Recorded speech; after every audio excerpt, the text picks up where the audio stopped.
A warm welcome to the Denver Press Club for tonight's event surrounding Julian Caron's book, Disarming Beauty. There's been a lot of recent dialogue on the challenges of our time, with contributions such as Rob Dreyer's The Benedict Option, Charles Chaput's Strangers in a Strange Land, and Ben Sass' The Vanishing of the American Adult. Adding to this list is a striking new contribution from Julian Caron, here with us tonight, the international leader of communion and liberation. Disarming Beauty, recently published by the University of Notre Dame Press, offers a diagnosis of many of the challenges which others have confronted. Education, politics, freedom, the economy, and terrorism.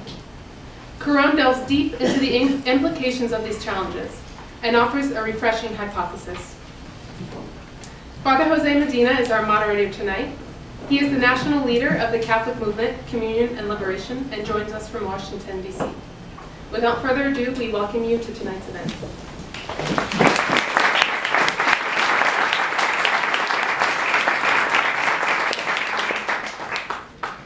Welcome, everybody.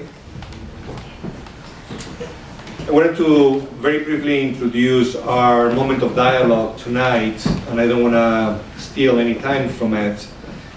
Reading the beginning, the quote that is in the front of the book, in which Father Caron says, "The only way to truth is through freedom. History is the space of dialogue in freedom. This does not mean an empty space, void of proposals for life, because nothing can live off of nothingness. Nobody can have a constructive relationship with reality without something that makes life worth living." Which I find profoundly provoking. From the very beginning, the affirmation that there is only one possibility to reach truth, that is not through the affirmation or trying to force people into believing something, but more than that, that history finds its meaning in this dialogue among people, in this free dialogue of people that are searching, that are in a journey. And with us, accompanying Father Caron tonight, we have two distinguished guests. Professor Michael Humer, who is a professor of philosophy, and who, from previous conversations that we had today, is a lover of freedom and a lover of these questions that are in many ways not bothering, but certainly occupying all of our time. He got his PhD from Rutgers University and has written several books, 4 books. Two that I've read quickly, one that I was very fascinated by is The Problem of Political Authority, that you wrote in 2013. And then to his right is Curtis Martin, proud father of 9, and the founder and CEO of Focus, that is the Fellowship of Catholic University Students. Something that I found very intriguing also is this something that you continuously repeat and you speak about in your book, Made for More, is this sense of young people as not the millennials that do everything wrong, but people that actually are filled with positivity and desire of changing the world and making a difference. To both of them, we ask to read the book and to give us the good and the bad, we said. We don't want flatter. What we want is to have a sincere conversation with Father Caron, that is the author, and that we have the pleasure to have here while he's touring in between Notre Dame yesterday and Houston tomorrow. So without further ado, I'm going to ask Professor Humer to begin. All right. And then we will continue with Curtis and we will go with the dialogue. Okay, great. How much time should I have? Use. Okay. All right. Can you hear me? Okay, so I have some visual aids that I think I'm going to just pass out. So, pass those around. I believe there are not enough for everyone because this room is very full. If you are altruistic, you can share a copy with a neighbor. And then we'll see how far they go. So I guess because I'm a professor, I thought I would comment on what the book says about education. In the chapters that discuss that, Father Caron describes our educational system as kind of in a crisis, that we're in an educational emergency. And some of this I thought was overly pessimistic. So that's what these graphs are about. The graphs are about, so the education system isn't perfect, but there are some things that are going really great. Right, so the first graph on there, yeah, okay, good, you have that. The first graph is, what is the first graph? Okay, oh, literacy rates. So literacy rates are things. Sure. Increasing from you share? Yeah, sure. Literacy rates you see increasing over about the last century from 12% to close to 80%. That's not all there is to education, but that is really important. And then the second graph is educational attainment. That's just in the United States. And that is over about 60 years, over 70 years from 1940 to 2010. The top bar there, so it's color-coded, unfortunately. I didn't have a color printer, okay? But the top bar there is people who completed college. You see that that's expanding drastically. The bottom one is people who have not gone to high school, and that has shrunk drastically. And you know, again, this doesn't establish anything about the quality of education, but it's at least an important necessary condition for people being educated, that they at least went to school. The third graph is, so you might kind of wonder, well, maybe people are getting more schooling and maybe they're learning more facts, but they're not as smart. No, not true. People are smarter today than they used to be. So the third graph is, it's something called the Flynn effect. It's people's performance on intelligence tests that has been increasing over time. It's dramatic, actually. So it depends upon what measure of intelligence you use, but the intelligence over the last 50 years might have increased by 15 points or possibly more. And 15 points is a full standard deviation. That's a lot, right? So we're getting smarter as well as being more educated. Now, that being said, I did agree that there were some flaws in the way that we handle education. So what I understood from the book as the major flaw was, well, the problem is that a lot of students are not interested in learning. I have to say that as a professor, I can relate to that. That really appears to me to be the case. So I was at an event this past weekend where I was talking to some, well, a bunch of libertarians, okay? Extremist libertarians, okay? And as I'm talking to them, you know, one of them, but these are not kids, these are like, you know, successful adults. And, you know, one of them is saying to me, I bet your classes always run long, right? Because people must always be staying after class to talk more about the fascinating things that you talk about. No.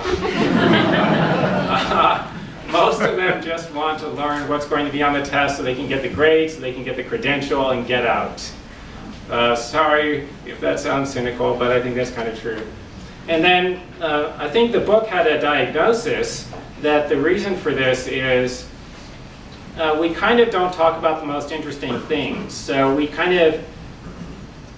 teach students about particular facts and details, but we don't talk about the meaning of it all. And it's hard to care about learning a bunch of details if you don't know why any of it matters. And you're not supposed to talk about why any of it matters. And I can relate to that also. I kind of felt that in all of my non-philosophy classes before I became a philosopher. And so I kind of agreed with that, and I thought, well, education should be about what does it all mean. Like, the reason why you should learn about history is so that you can kind of understand the human condition, not just so you can know a whole bunch of facts. The reason why you should read literature is that it deals with great philosophical themes, right? Not so that you can become a writer, because you're not, right? Almost no one is going to become a writer, but so that you can appreciate the great philosophical themes that are in it. And so, and that's why why I teach philosophy, right? So I kind of think that everybody should study philosophy, which maybe Father Grover would agree with. I want to see. Oh, okay. I'm a little bit cynical, so there's some things I'm pessimistic about. So I think that it might appear to educators that students are less interested in learning today than they used to be 50 years ago, but that might be an illusion, because drastically more people are getting schooling at any level. More people are finishing high school, more people are going to college, more are finishing college. And so it used to be, it might be that there's a fixed percentage of the population that are intellectual, and it used to be that only those people went to college. But now, as more and more people are going to college, it's now not just intellectuals. So now it looks like a lower percentage of people are interested in learning. It might be the same percentage of the population, it's just a lower percentage of the people in college, right? Because now, almost, everyone's going to college, right? So, don't be so pessimistic, right? Or don't be pessimistic about, I'm not sure that things are getting worse over time. I am a little pessimistic because I think that the phenomenon of people being not interested in learning, that might just be an inherent personality trait of certain people that the educator cannot change.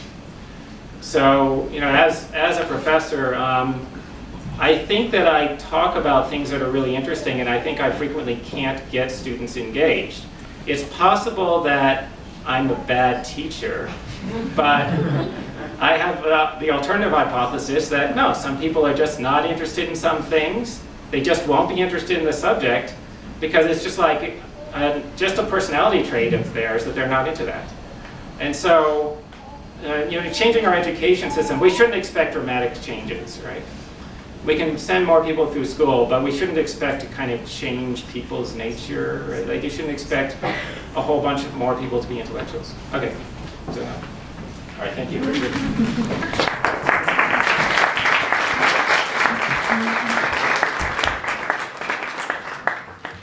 Thank you. We had the good fortune of having a brief conversation downstairs beforehand, which I thought was very enlightening. I want to take a moment to thank you, Father, for the opportunity to be with you, the whole community of Community Liberation for hosting this event, and it's a delight to be here. I want to share just a couple of, maybe a few themes, 4 or 5 themes that I think might be fruitful for our conversation. We may not have time for all of them. And I will say in our discussion downstairs beforehand, I was actually quite surprised at our starting points in some cases. You try to figure out where a European priest who runs an enormously successful and vibrant community of Christian believers and a CU Boulder philosophy professor might overlap, and you have no idea where it's going to start. But it was a wonderful.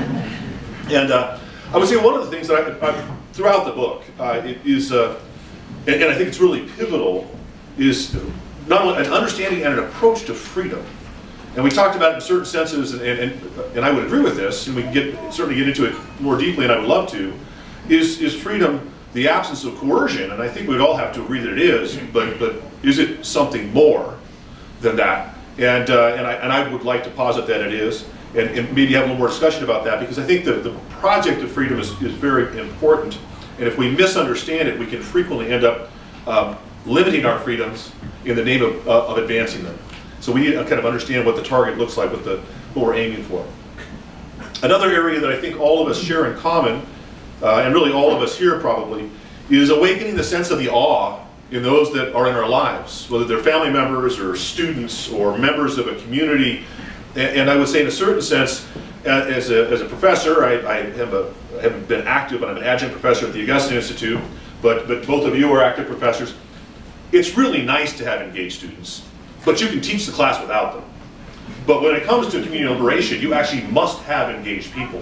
When it comes to focus, if there's no engagement, there is no focus. So it is the lifeblood of how do you awaken awe, a sense of wonder in people, so that there's something inside of them that's hungering for truth, which maybe leads me to, I was really actually quite delighted that the panelists all believe in objective reality.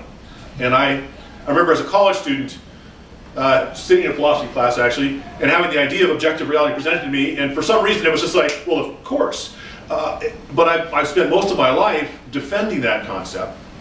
But just because we affirm it doesn't mean there's not a much deeper conversation of what we have to do with that. And the other piece that I thought was very interesting, and I think I'd like to spend some time here, is I think we all want to acknowledge, we're going to name it differently, we want to acknowledge there's a certain flaw in us. As a Catholic Christian, we're going to call it original sin, or the effects of original sin, and there's other words. But this sense that we're not only good, which is a very modern contemporary notion, and that if you just leave people alone, they'll do wonderful things. But news medias make a living off the fact that that's not true. Common sense makes a sense out of that true. But how do we understand that there is something in us that isn't what it ought to be, and yet at the same time we hunger to be better? And when we've been awakened by a sense of wonder and awe, we long for that. If we're in a kind of a coma, which I wouldn't mind talking about, which I think you really begin your book in the sense that are we in a culture that is incapable of coming alive, of perceiving reality, and how do we address that? But there was a sense of flaw, though very rich, I think, opportunities for discussion. You have a chapter in which you address the article against fathers. And I started my work in the Catholic Church as a very young man. In fact, I was told that I was too young to be in leadership. I no longer have that problem. So as an elder statesman, as an elder figure, as a father of both of earthly children, but also as a leader of young people, I'd like to discuss how we have failed, and it makes it very clear. It's not specific to fathers. He singles it out in the title, but it's all of us in authority. How have we failed those coming of age? And what do we do wrong? And how can we make it better? And then finally, Father, maybe more specifically for you, I am struck and been very edified by the book.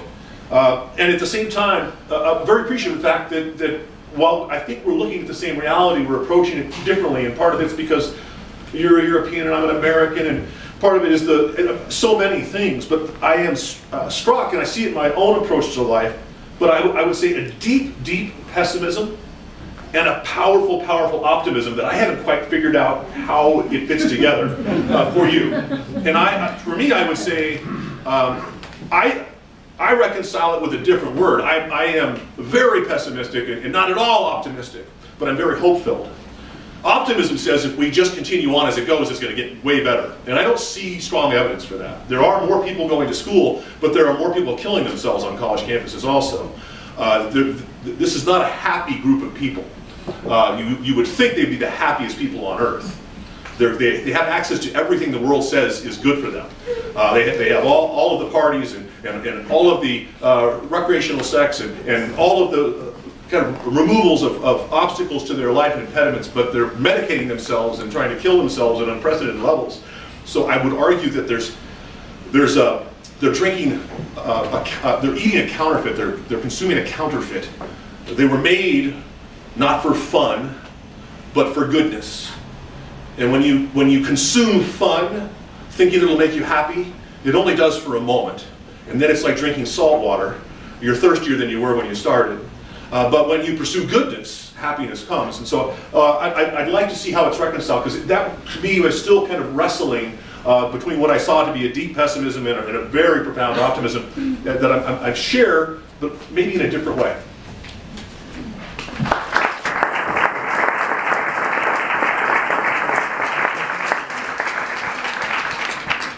I would like to begin very simply with one of the themes that I recognize in the book. And it is something that, Father Caron, you continuously say very, very often, is this sense of the reawakening of the eye. That in reading ethical intuition, I found similar to what Michael, you were speaking about, this sense of like an intuition that we all have, this capacity to be able to know what matters to us. You know? When you speak about in terms of the moral dilemmas and how it is critical for a person to actually be able to do this without interference, and I'm putting words in your mouth, you can correct me later, without interference from be it the government or any other institution. So, like a first question that among the many questions that you raise, The first question that I would like for the three of you to begin to speak about is it possible for any human being to know reality and on my own, and a little bit on how that happens? No? You talk about it in terms of intuition, Father Caron, you speak about in terms of eye and heart. There are similarities, there are differences, but it would be interesting to hear a little bit from them. Should I answer that? Yes. Is it possible for an individual to know reality? Well, individuals know parts of reality, using their own individual cognition. But reality is incredibly large and complicated. And by the way, you have no idea how big it is. The world is just bigger than the mind can grasp, and the truth is usually way more complicated. So the first thing that anybody thinks of, the first theory that anyone thinks of in any area, is like almost 100% certain to be wrong, and the second theory is wrong, and the third theory is wrong. Okay, but what happens is we get a little bit better over time. You can know some of reality, so just there's a table here. We know that. But there are more theoretical, deeper questions that are more difficult to answer. And generally, you really don't get very far just working only by yourself, right? Because you kind of need to work with the things that other people have observed, that other people have learned, and you kind of need other people's objections to your ideas, because other people are going to see the flaws in your ideas that you're not going to see, right? And this is kind of like what's going on in the history of human thought and the history of philosophy. It's kind of about people trying to correct each other, pointing out the flaws in other people's arguments and so on. Yeah. Thank you. I would also affirm that you can come to know reality, and also want to affirm that it's big and hard, but possible, even in a lifetime. Although we would benefit greatly from others, whether they're contemporaries of ours, or whether we're looking back into the past. I do think we live in a world that has been profoundly influenced by Darwinism, which tends to think newer things are better. And we don't know how to build a pyramid today. There were really smart people 1,000 years ago that are just, if I studied my entire life, I would never be as smart as St. Thomas Aquinas. He just was a brilliant guy. So I should learn from him, not compete with him. Where I think there might be a complementary, I don't think we're in contradiction at all, but what I see from the book is that the question is how. It would appear that we all have a sense that maybe it's a personality trait, or maybe people are sort of in a slumber. How do you awaken them to that desire? Plato talks about the allegory of the cave, and you step outside and you realize, oh, all the images I thought were real before are shadows compared to what's outside the cave. What is that? Is that a valid metaphor? And how do you do that? And I would say, as I read your book, Father, again, I agree with this, but I would emphasize things differently, that you would say that it's in the community and it's in the event. You use the term the event, and just when I was about ready to think you shouldn't use it anymore, you doubled down and defended it for several paragraphs. And so I'm much more open now. But by way of comparison, I would say that you would stress the community, and I would say the encounter. It's some profound experience. It could be a hike in the mountains. It could be serving the poor and realizing I can't live the way I used to live because there's people in the world that need my help. It could be, from a religious standpoint, it could be a very directly religious experience. So you see this in Augustine's, hearing the words, take and read, and this sense of, oh my goodness, I need to live differently. And I would highlight that that's in the person. You stress the event, and we're referencing, both of us, a quote from Pope Benedict XVI in his first paragraph about love. It says that when we encounter an event or a person. You highlight the event, I would highlight the person, in the sense that when everything's said and done in my life, and I'm seeing good friends out here, I would hate it if Shannon Zerker said, I remember the event who was Curtis Martin. I want to be the person. And hopefully our lives are filled with events, but I think it's walking through, however it is, you meet something happens where you realize life as I was living it is in the shadows. And there's a way to live a vibrant life through engaging philosophy or pursuing God, if that's your belief. And that, I think, would be a very fruitful conversation, because I think we all want to figure out how to take that first step in awakening awe and drawing people into reality. So, Father Caron, how do, same question that the professor had, how do we awaken like this sense of awe, this sense of wanting to discover in people? Good evening, everybody. Very grateful for this possibility that we can share this moment of sharing our point of view. I think the only way that somebody is awakened is encountering reality in different ways that we can encounter this reality.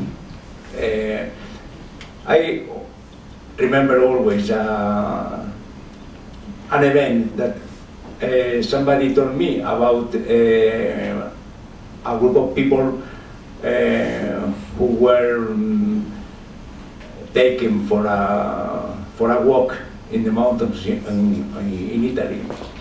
And they were Brazilian and Mozambican people, and all of them were speaking louder during the walk.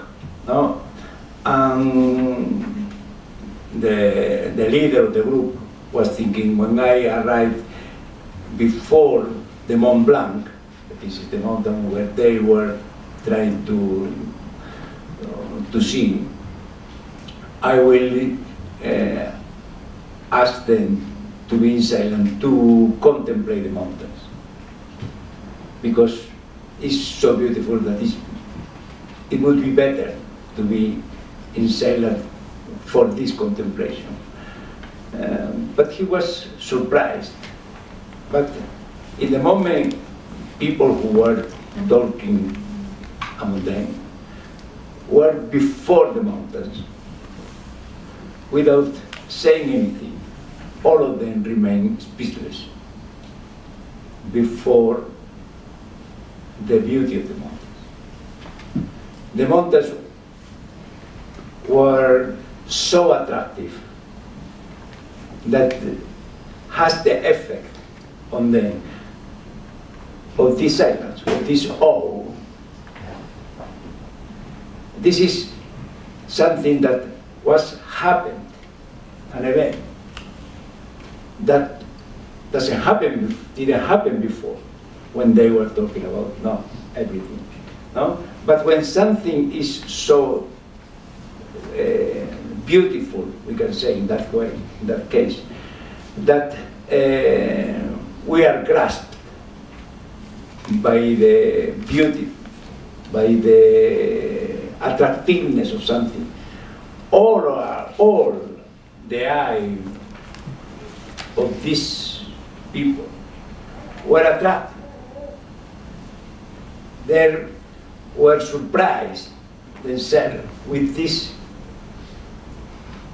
power of the beauty to be attracted by this. The moment in which the presenter of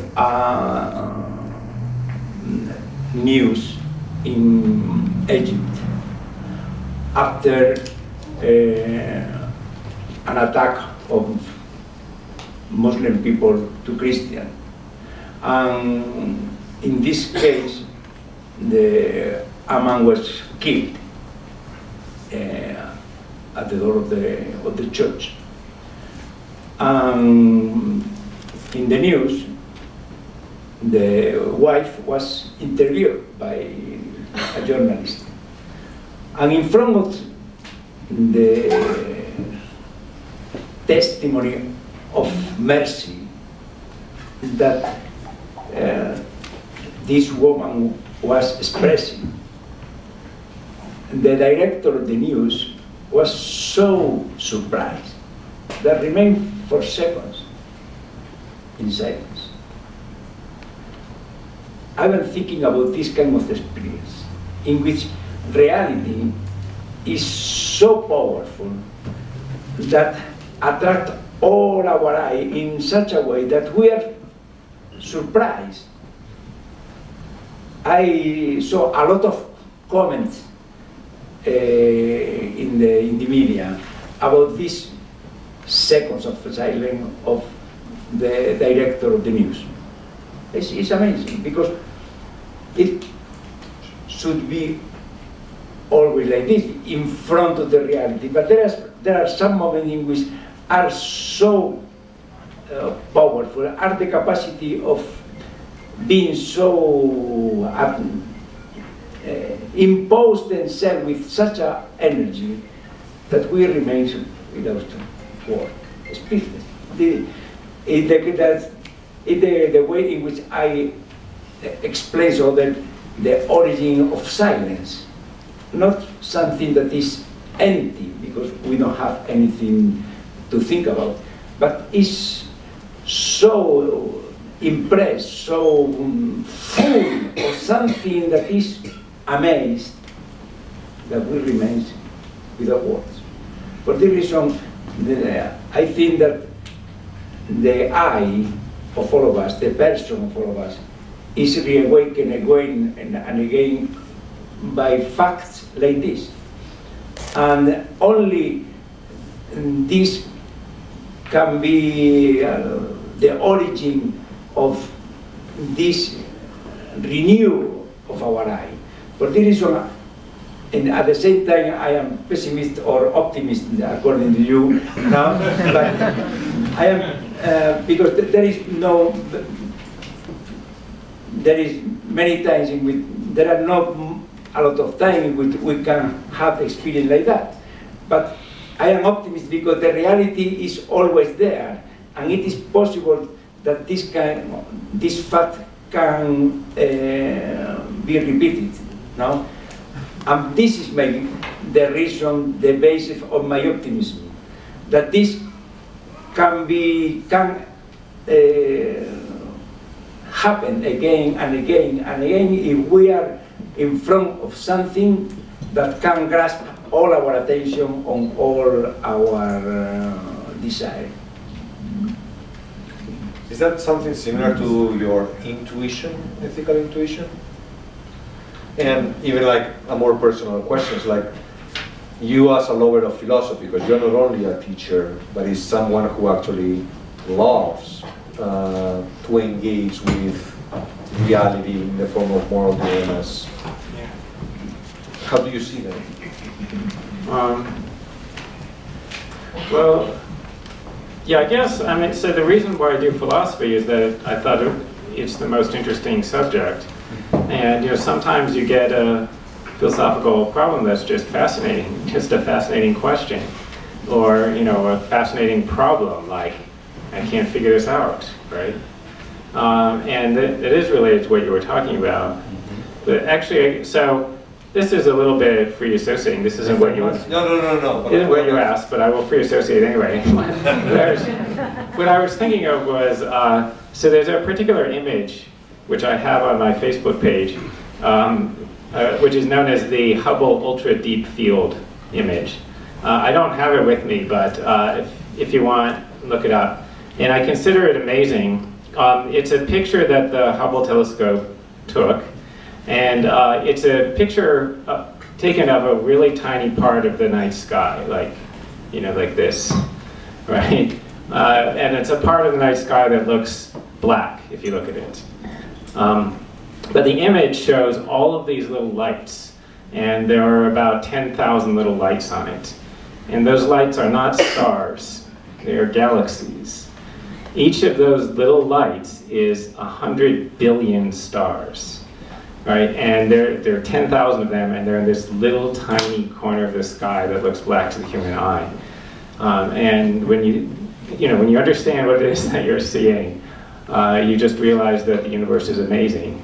It's way bigger. It's a lot more than you would ever guess, right, if you didn't know.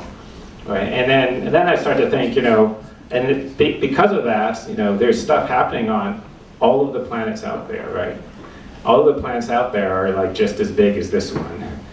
And there may or may not be life on them, but there's a story about all of them, right? All of that out there. And so I thought, if I were religious, I would be showing that picture to people all the time and telling them about it. This is the origin of religion.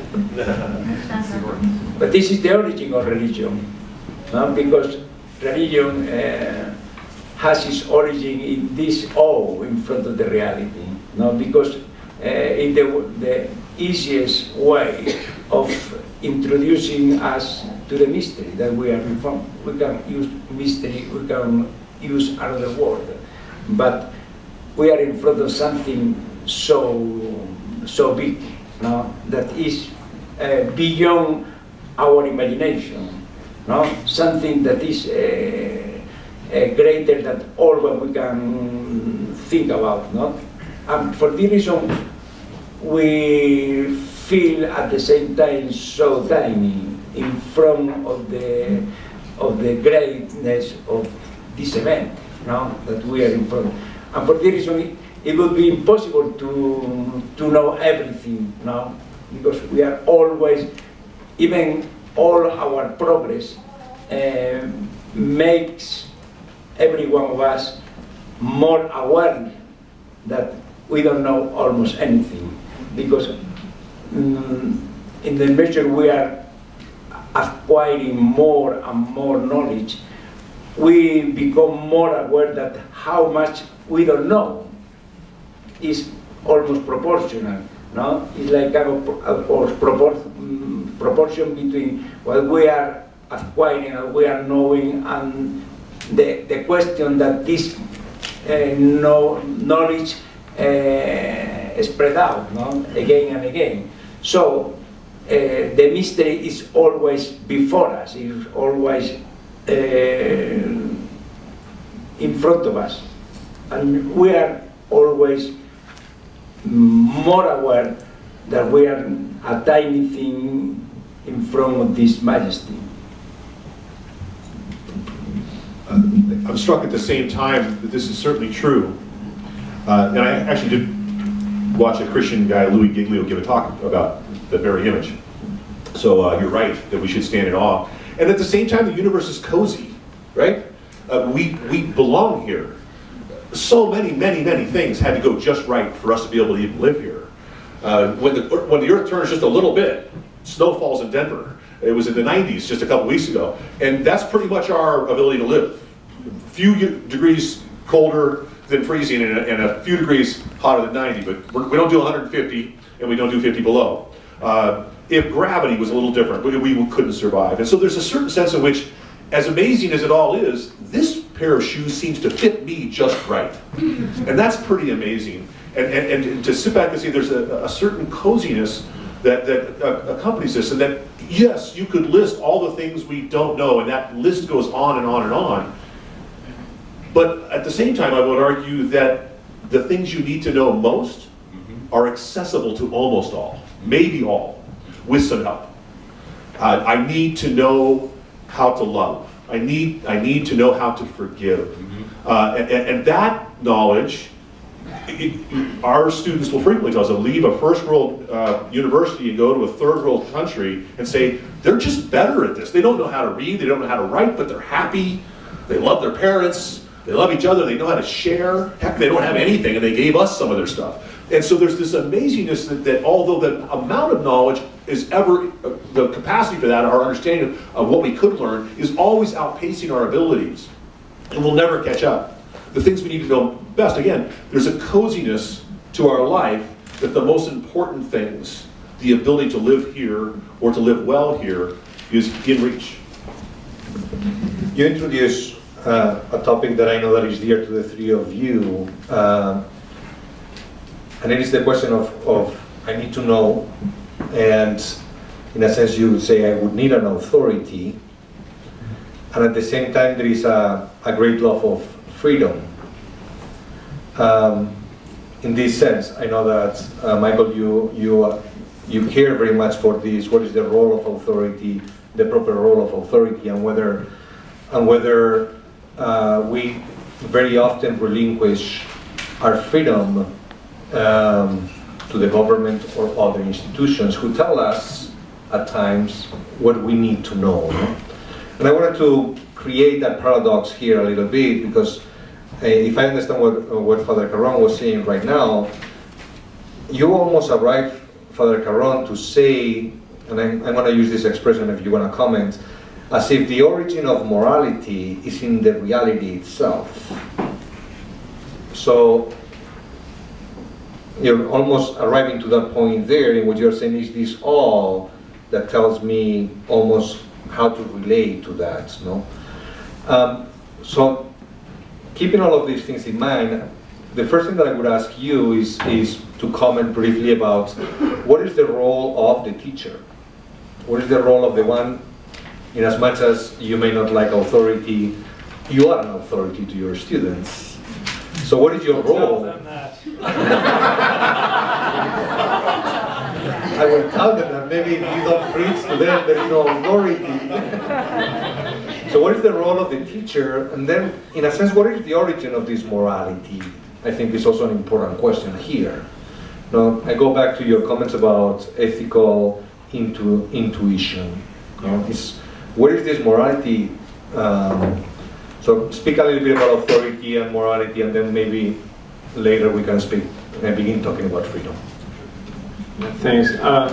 Well, I guess I might have an odd combination of suspicion of some kinds of authority and belief in other kinds. So I don't believe in political authority, which is to say, when political leaders come and claim authority, I think they don't have it.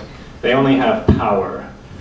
Power should not be confused with authority. In other words, they have the power to force people to do what they want, but they're not morally superior. They don't have rights that other people don't have. They don't have any basis for why they're allowed to tell other people what to do. Okay, but that's going off. That's another conversation. Okay, then there's the question of intellectual authority. Well, I'm much more friendly to intellectual authority. Some people are smarter than others, and whether or not you're smarter than others, some people know more than others. This is why the University of Colorado hired me to teach classes. There's a reason why they put me in the front of the room, and they put the students there. We don't all have the same amount of knowledge. Okay, and it's not because I have like a magical connection to the truth. Like, I have the cognitive faculties that a human being has, and so do the students, right? But I just know more. It's partly because I studied philosophy for the last 30 years, and most of them didn't, or none of them did. That's why they should listen to me. By the way, I think that's true about other subjects, right? If you're not an expert on a subject, you should generally listen to what the experts say. But I don't mean that students should just believe what the authority figure says, just like that, without thinking about it. I mean, you should think that the person who studied something for a long time, you should think that they probably know what they're talking about. That doesn't automatically mean that they're right, but it does. It generally means that you should listen, like they probably have something good to say that's worth thinking about, right? And you should probably take their guidance. It happens that the experts frequently disagree with each other, right? Which is why I say they're not automatically right. Okay, but there is a difference between the mistakes that experts make and the mistakes that non-experts make. The mistakes that experts make are more interesting, and they're just a lot smarter. So, you don't need to read the falsehoods that amateurs write. If you read the falsehoods that experts write, you might still learn. Thank you. Let me see if I can draw a couple of analogies or illustrations. Authority. If you're driving down the road and an auto mechanic rolls down his windows and says, "You should pull over," you might want to do what he says, but you don't have to.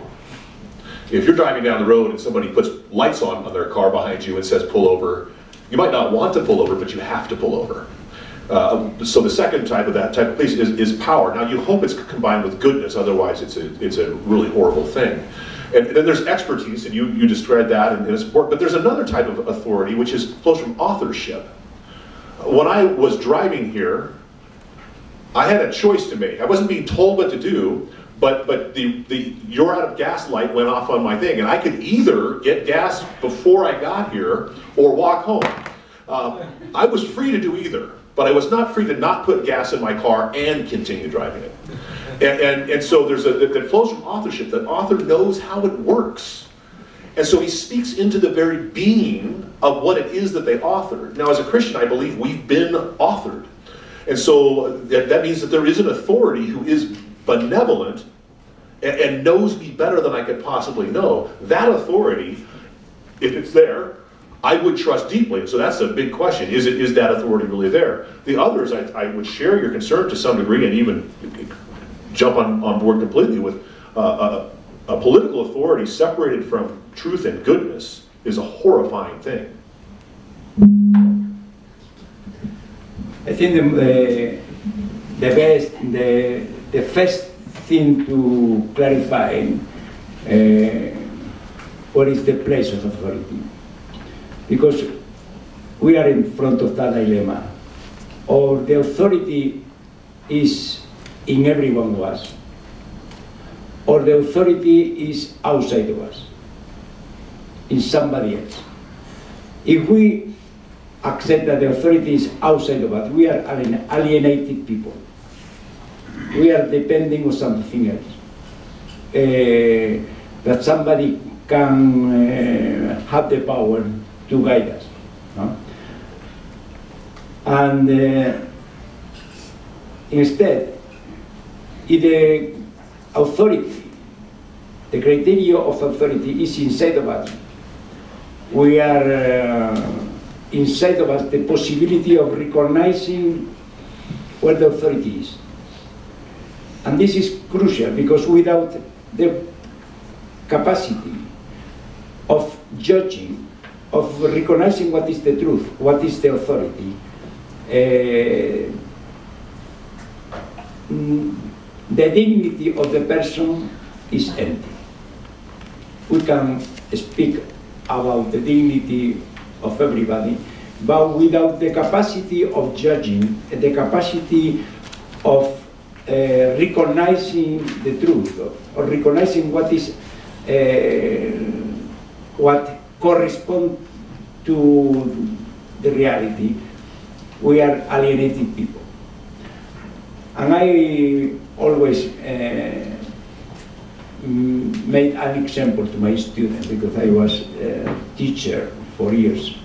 If somebody is ill, for instance, and the doctor said that he has identified what is the diagnosis and what is the treatment to deal with this illness. If I don't feel well, and I go to the medicine doctor and say, I'm sorry, doctor, you are the best doctor in the world, but I feel bad. I feel worse. What is the authority? In the doctor, who are the truth? The doctor or myself? It's always myself. If the doctor insists that he is the Nobel Prize in medicine, I look for another doctor. I can be stupid, but I know that I am worth. So the authority is in myself.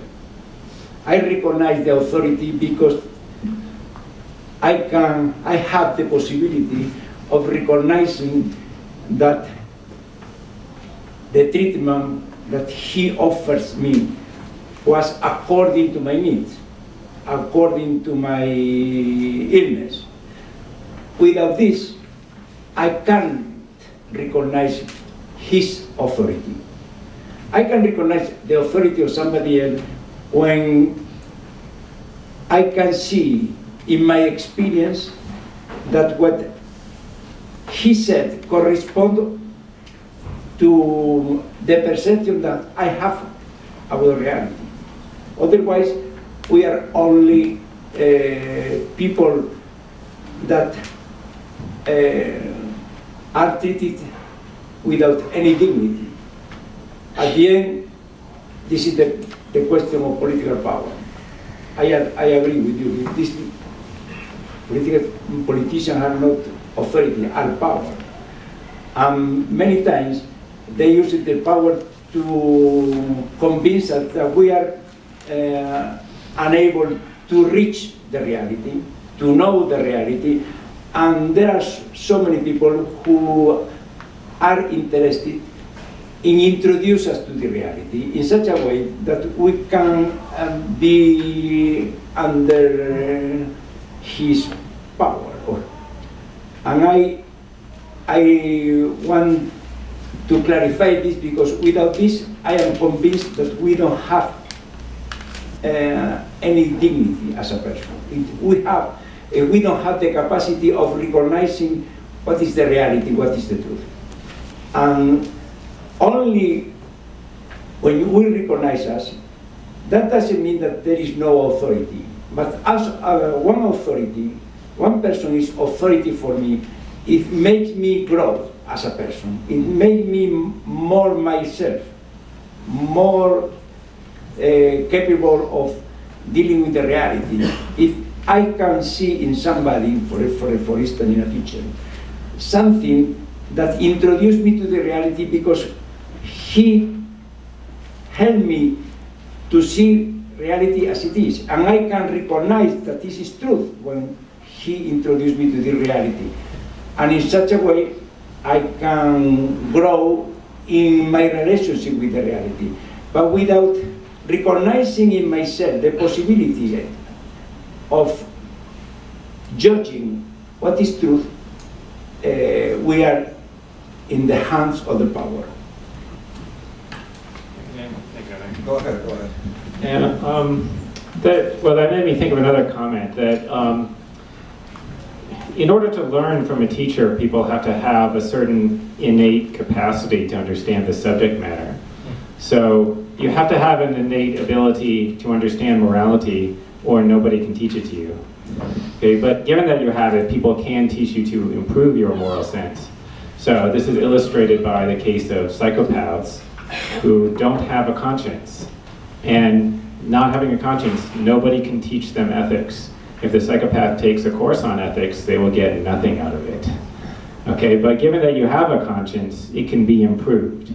You can take instructions. So given that you already have a basic understanding of right and wrong, an expert on the subject can help you improve it. It can draw your attention to issues that you might not have thought of, to morally relevant characteristics of actions that you might not have noticed, and so on. But is this improvements that you're speaking about? Because what you're saying is that the ultimate authority is I. That's what you're saying, right? I am the ultimate authority. You're saying we all have a conscience. The teacher can help me to improve my conscience. But what does it mean to improve your conscience? Or how does it look like? Without imposing something from the outside. Well, I mean, what it means is you get better at making correct moral judgments, right? Or even better, you get better at acting, right? You do right things more often and fewer wrong things. Right. Can you talk about what does it look like?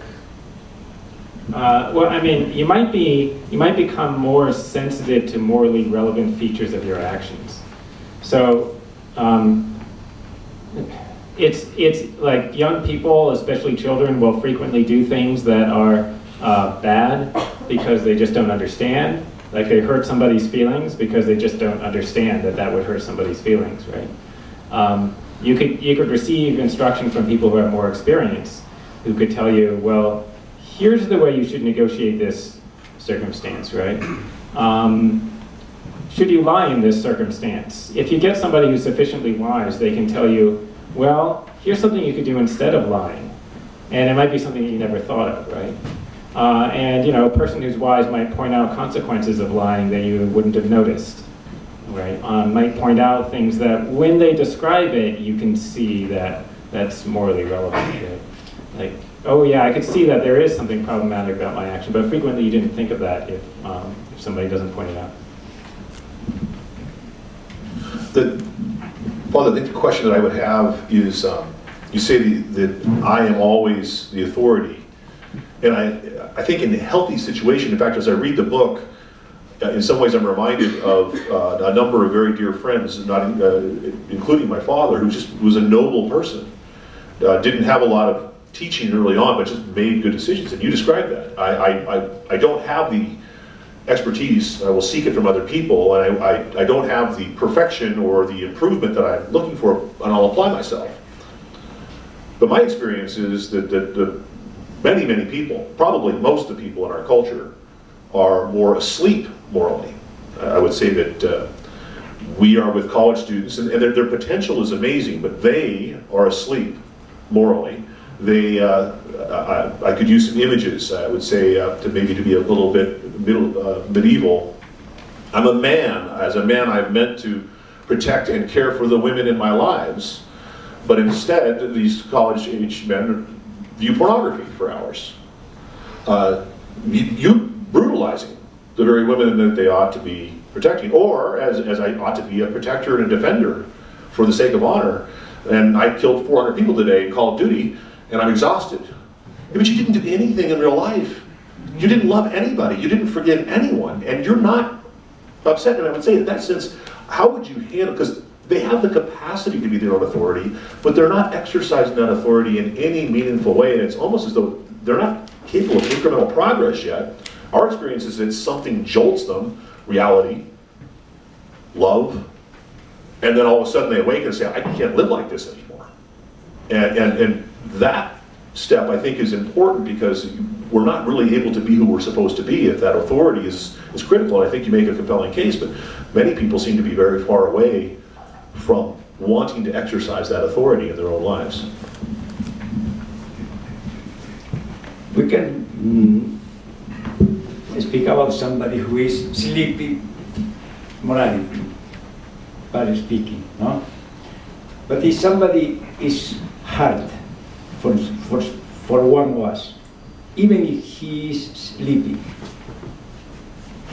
he will rebel against this, because the morality awakens in front of something that the other can recognize as unfair. We don't need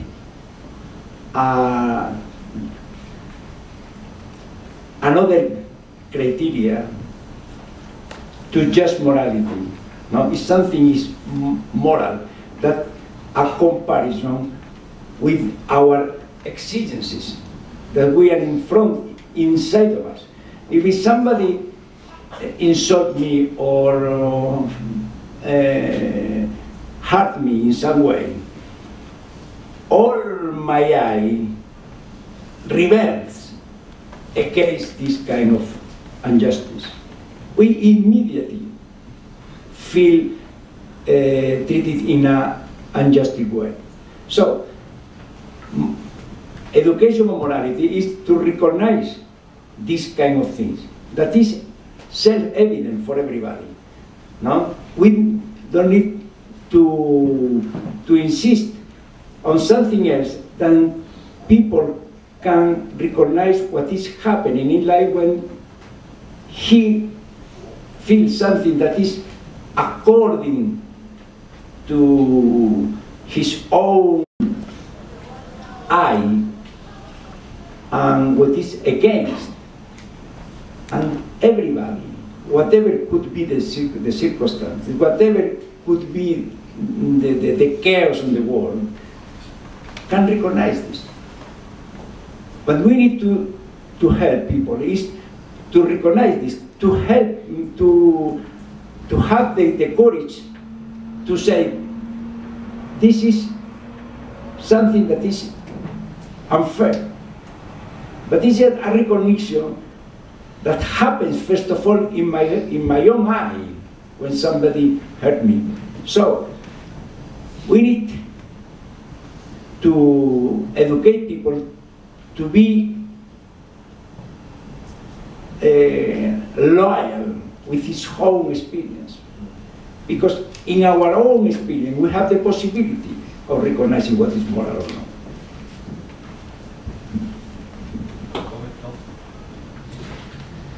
I wanted to do the last round before we close, like highlighting the quote that I read at the beginning. History is the space of dialogue in freedom.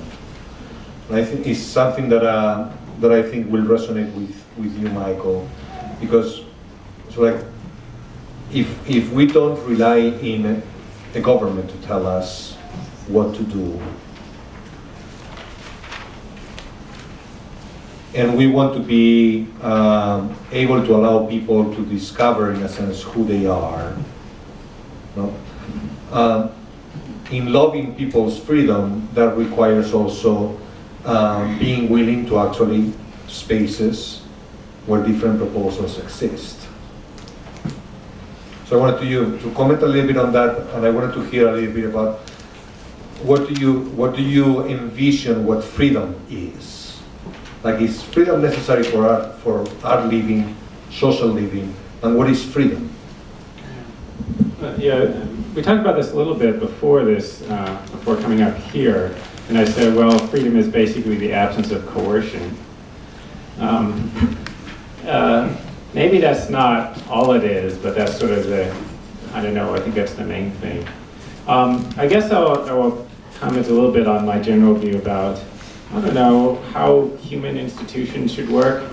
I think free competition is really important for getting kind of the best of whatever it is that's at stake. So like in the business world, it's really important to have free competition between businesses. And why? Well, partly because almost every idea that people have is wrong. And that's like in almost every area. So almost every business fails because the person is just wrong. You know, maybe they're wrong about what consumers want, they're wrong about how the industry works or whatever. So most things that people try don't work.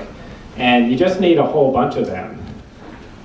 If you only have one, then there's a good chance that the one that you have will be one that is wrong, right? So like if there's only one business in an industry, there's a pretty good chance it's going to be a bad one. And then we're all going to have a bad product.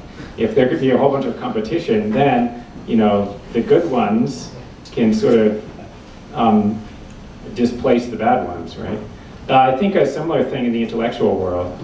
Well, there needs to be free competition of ideas, which is partly why we're here. And partly the reason there needs to be free competition among ideas is almost all ideas are wrong. If you think, oh yeah, but I'm an exception because my ideas are correct, well, still you're probably wrong. Because you should just realize that the way that you feel when you think that is exactly the way all the other people feel when they're wrong. Right? So, and I'm not saying that you should always think that you're wrong, because that's incoherent, but I am just saying you should, you know, we should have everybody just say their opinion and have the ideas interact with each other. Okay, now I'm not sure if I at all answered what you asked. But, all right. I think that freedom has a lot to do with human flourishing. We talked about incremental improvements in morality, and I think we have general agreement. But even that language, it shows that there's some hierarchy. Some moralities are better than others. Some moral behaviors are more moral, if you will. But morality in and of itself is somewhat empty. The reality of morality is that moral people have better friendships. Honest people are always in better relationships than liars. Faithful people are always in better marriages than adulterers. When you are more moral, it liberates you to flourish, not only in your own life, but in your relationships with others. And so I think that, while I would absolutely agree, if there's coercion, something's already broken at the most fundamental level. But I would think that, given the fact that there are some standards, many of them probably very hard to know, and we need help to know them. But those standards do align with flourishing, with right living and great relationships. that if we were to then posit, well, these standards, if they're there, we should spend our life trying to pursue them so that we can understand them and then to live them to the greatest of ability, then I think freedom is the ability not to do whatever I want, but to have the freedom to be able to do those things that would allow me to flourish at the highest level. And if you were to impose upon me limitations on that, that would be the most evil coercion of all. I'm reminded of the violinist Itzhak Perlman, who after a performance, somebody said to him, "I would give my life to play the violin like you." And he said, "I have." Itzhak Perlman has the freedom to play the violin that in theory we all have. Maybe we couldn't be the virtuosos we could, but you could all become pretty good if you applied yourself. And we have the capacity to play the violin, but we have the necessity to flourish in our lives and in our relationships. That's the meaning and purpose of life. We are living in a multicultural society. No? There is a lot of difficulty to understand each other, to agree with some system of value, no? Because what is happening before us, no? This is part of, according to my view, the nature of the crisis that we are living, no? That in somehow in the century before we share a lot of things that now are under discussion among us, no? And so this is the starting point. We are in a multicultural society, and what I think that we need more than anything else is to ask the power to defend the space of freedom, to encounter each other. I don't believe that the solution comes from the power. I think that is the possibility to encounter each other with our own experience and to have the possibility of sharing the richness that we have reached in our own journey of life. Because it's the possibility to see where people were flourishing. And if I find somebody who is able to live the circumstances better than I am, and to deal with the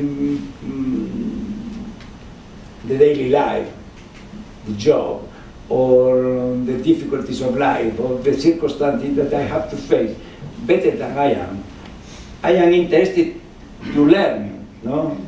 How he can deal better than I can, because I desire my fulfillment in all what I am living. So I think it's convenient, it's worthwhile for everybody to have the possibility of encountering each other with other experience.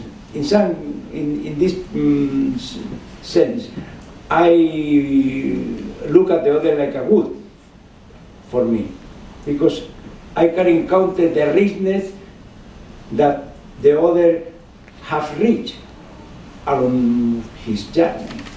And for us, it's the possibility of enriching each other with the other experience. Thank you very much to the three of you. Let's give them some love.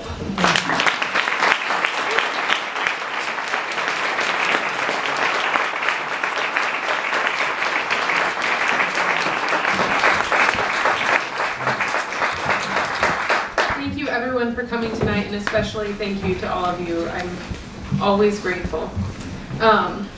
Just a couple announcements. There is a book table downstairs with Disarming Beauty and several other titles.